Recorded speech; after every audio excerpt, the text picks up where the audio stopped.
Welcome back to the Reading and Writing Podcast. My guest today is Kerry Winfrey, author of the new novel, Just Another Love Song. Best-selling writer Virginia Cantrell wrote about Just Another Love Song. I love this charming, funny homage to small towns and first loves and what happens when we leave them behind, or don't. Kerry Winfrey's writing is as warm as a hug, and Hank Tillman is my new book boyfriend. Kerry, welcome to the podcast. Hi, thank you so much for having me. Absolutely. Well, if someone listening hasn't yet heard about your new novel, Just Another Love Song, how would you describe the novel? I would describe it as a second chance small town romance. It's about Sandy and Hank, who were high school sweethearts and thought they'd stay together forever, but they break up when high school ends. He goes off to have a career as a musician. She stays in their hometown. And 15 years later, he's back now with a son, and they have to work together on their town's street fair. That's great. And I'm curious, do you remember the original idea or impetus that led you to write Just Another Love Song? Yeah, well, I am from a small town. Now I live in Columbus, Ohio, so in a city, but I grew up about an hour from here in a very small town.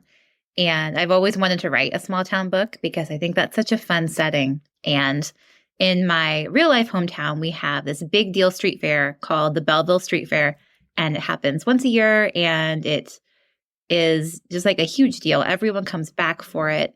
And I thought that would be such a fun setting for a book. So I was really trying to find a way to use that experience in a book. And it did take me a long time to kind of figure out what plot I could go with there. So it took a lot of tries, but that was kind of the original inspiration. And I'm curious, what was your initial writing journey that led you to writing stories and eventually getting your first novel published? Well, I was one of those little kids who always wanted to be a writer, even before I knew how to write. I would dictate stories to my mom and have her write them down. And then I did eventually major in creative writing when I was in college. But it took me a pretty long time to figure out how to translate that into actually having a career as a writer. I think that's such a big leap, especially when you grow up not knowing anyone who's a writer, to understand that that's actually something you can do for a job. So it took me a lot of years to actually write my first book. And what do you think was holding you back, or what was that leap involved for you to finally make you sit down and write a book? I think a big part of it was that I never really knew how to finish things. I think a novel is such a big project. And when you've never done it before, it can feel really daunting, especially if you're just used to writing short stories, to actually get all the way to the end of a novel. And for me, kind of the turning point was the first time I wrote a book, and it was awful. It's not something that would ever be published, but I would not want anyone else to read it. But just knowing that I could get from the first page to the last page was such a turning point for me to realize, well, next time I can do this better. Next time I can make it something another human being would actually want to read. And what was your process, or what was your story in terms of finding an agent once you had finished a novel that you liked or were proud of and were ready for submission? Well, I have kind of a weird story because I know that most writers go through the query process, and I've never done that. I was working on the book that would become my first novel. And it wasn't totally done yet, but I saw that this company that was at the time called Paper Lantern Lit was looking for authors to work with. And they were basically what's called a book packager. And so I thought, well, that sounds like a really fun experience. And they did have, ideas they had that they worked with authors on that were their ideas. But in this instance, they were asking for people who had their own book ideas that they could work on together. And I thought, well, for me, having never really finished a book before, I thought that sounds like such a fun experience. So I kind of queried them, and we ended up working together on my first young adult novel and working together on an outline. So I didn't have an agent when I signed my contract with them, and I ended up getting my agent through them. My agent now was their agent. Mm-hmm. So it's kind of a weird, confusing story, but I know a lot of people end up getting their agents in weird ways. Yeah, yep. And what was the shift for you to go from writing YA to writing romance? Well, the main thing was that when I had the idea for my first adult rom-com, Waiting for Tom Hanks, like that title was the first thing that I came up with. And it was about a woman who was obsessed with Tom Hanks movies. And I kind of immediately knew it needed to be someone who's closer to my own age because I don't think teenagers care that much about Tom Hanks. Like maybe some of them do, but not too many. So it became pretty clear like this would have to be an adult book. With the Kroger Plus card, it's easy to get lower than low prices for the win. Earn fuel points on every purchase and save up to $1 a gallon at the pump. The Kroger Plus card, all you do is win. Big, big savings. Sign up now at Kroger.com and start saving. Kroger, fresh for everyone.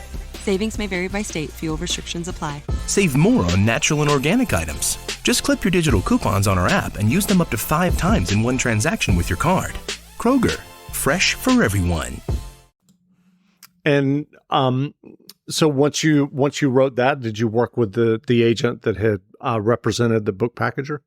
Yeah, he has been my agent this whole time. So it's worked out really well. We work really well together. That's great.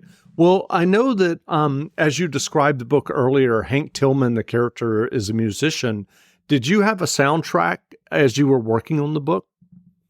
Yeah, I have a playlist of a lot of country music because I grew up listening to 90s country. That's what everyone listened to where I was from. It's like a lot of Brooks and Dunn, Garth Brooks, Reba McEntire, all that kind of stuff. Mm-hmm. So yeah, I had a playlist with a lot of like classic 90s country on it. And have you shared that on social media, that playlist? I have shared it on my Instagram account. Yes. That's great. Well, I'm curious, what's your writing process when you're working on a novel? For example, your latest novel. Did you outline the novel once you had this idea? Or did you just kind of dive into the narrative? How does that work for you? Well, I wish I was the kind of writer who could just dive on in because that sounds so much more fun and exciting to me. But I kind of learned from my first book, I really do need an outline. I work so much better. And for this one, I did try to do it a little bit looser and not have as much of an outline as I normally do. And I really ended up regretting it. I just kind of had to start over again and do my outline like I always do. I just work a lot better when I have an idea of where I'm going, even if it doesn't end up going where I thought it was. Mm-hmm. Like I do usually end up kind of tinkering with my outline about halfway through and kind of redoing that. But also my first drafts end up sort of being just like very long outlines because when I'm writing, my most important thing is just to kind of keep my momentum when I'm first drafting. So I will often just skip over anything I don't know. Like I don't like to stop and do a lot of research until I have my first draft down. So my first drafts are they're full of a lot of holes, very, very unreadable, but I try to get something down on paper basically. Sure. And in terms of your outline, how detailed are they? Or is it like a chapter by chapter or scene by scene? No, I kind of do them sort of in like 3 acts. Mm-hmm. And it's like 3 to 5 pages, single space. Just this happens, this happens, this happens. And sometimes I'll put in like little scenes I know I want to include if I have something in my head already. That's great. Well, are you working on another novel now? I am. It's actually due at the end of next week. So I'm almost done, almost to the finish line. But yeah, I'm working on my next rom-com with Berkeley, and it has been a lot of fun. That's fun. Do you feel pressure since it's due next week? I do, yeah. It's hard because I've been on a book a year schedule since I started. So whenever I am finishing up one book, I'm also promoting the book that's just coming out. Mm-hmm.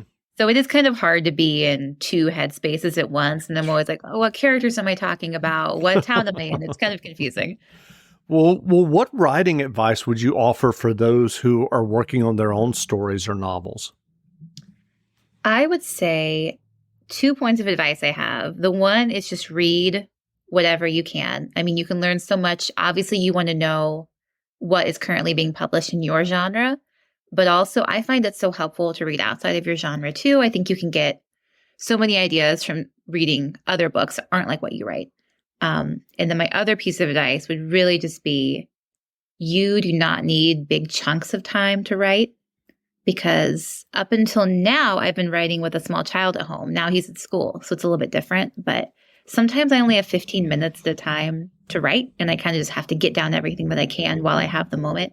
And I've written lots of books like that, and it can be a little bit challenging. But if you want to write and you don't have huge chunks of time, like, you can still do it. It just might take a little bit longer than you hope it will.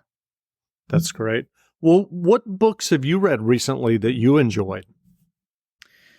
Oh man, so many. So in terms of romances, I just read Bend Toward the Sun by Jen Devon, and it just came out this year. And it was a really wonderful romance, different than what I write, because it wasn't so much a comedy, so it was like kind of angsty. I really liked that. And then in terms of not romance, I just read Olive Kittredge for the first time by Elizabeth Strout, and that was really great too. That's great. Well, where can people find you online if they'd like to learn more about you and your novels?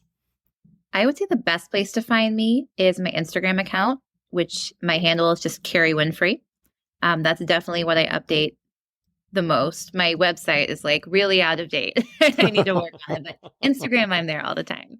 That's great. Well, again, we've been speaking with Kerry Winfrey, author of the new novel, Just Another Love Song. The novel is on sale now, so go buy a copy. And Kerry, thanks for doing this interview. Great. Thank you so much for having me. Wonderful.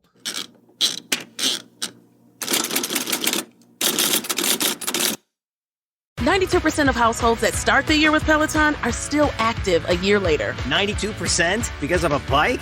Not just bikes. We also make treadmills and rowers. Oh, let me guess, for elite athletes only, right? Nope.